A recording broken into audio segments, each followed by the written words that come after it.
लेना होता है तो प्रकृति में वर्षा के साथ आता है,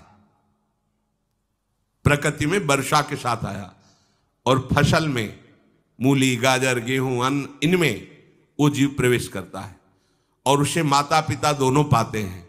तो सप्तम धातु वीर के रूप में परिणित होता है जीव।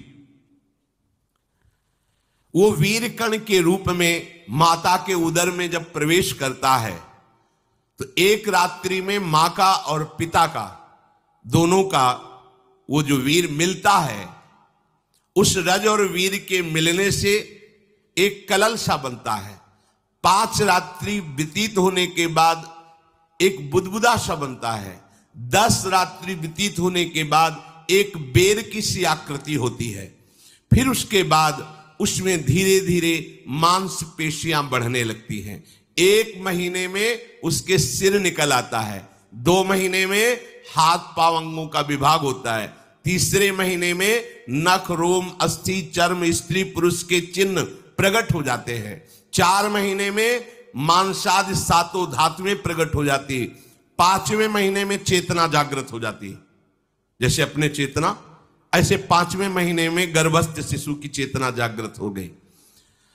जीव है पर चेतना 5 महीने बाद मां के गर्भ में जागृत। अब उसे भूख लगती है, प्यास लगती है, वहां की तापमयी जलन, पीड़ा, छोटे छोटे कीड़ों के द्वारा काटना, 6ठे मास में झिल्ली से लपटा हुआ मां की दाहिनी कोख में कीड़े की तरह तड़पता है। उस समय माता को कड़वे और खट्टे पानी की लालसा होती है, जिससे उसके अंगों में जाकर भयंकर जलन होती है। यह है भोग। वो कृमि कीड़े की तरह तड़पता है। मलमूत्र के गड्ढे में बीच में झिल्ली में बंधा हुआ वो जीवात्मा सुकुमार तो होता है, वहां के कीड़े उसे नोचते हैं छोटे छोटे, वो तड़पता है। माता प्रसन्न होती कि जब बच्चा हिलता है, बोले है उसकी दुर्गति हो रही, वहां भयंकर कष्ट पा रहा है। ऐसा क्लेश होता है कि क्षण क्षण में बेहोश होता रहता है। माता के खाए हुए कड़वे, तीखे, गरम, नमकीन, रूखे, खट्टे, यही पदार्थ पाने की इच्छा होती है माता, क्योंकि उसको भोग भोगना है। उसके कोमल शरीर में भयानक पीड़ा होती है जब माता ऐसे पदार्थ खाती है। गर्भाशय की झिल्ली में लिपटा हुआ, आंतों और मलमूत्र से घिरा हुआ सिर, पेट की और पीठ और गर्दन, ये कुंडलाकार ऐसे कंकण जैसा, ऐसी आकृति गर्भस्थ शिशु की होती है। पिंजड़े में बंद पक्षी के समान पराधीन, ना तो वो हिलडुल सकता है ना बोल सकता है, बड़ा असमर्थ दुख को भोग रहा है, चेतना पूरी है। इसी समय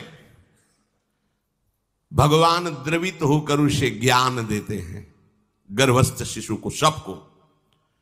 जे उसे ज्ञान होता है तो सैकड़ों जन्म के कुकर्मों से याद आते हैं, सैकड़ों जन्म के। ओहो, ये मेरे कर्म का ही फल, मैंने ऐसे कर्म किए इसलिए दुख भोग रहा हूं।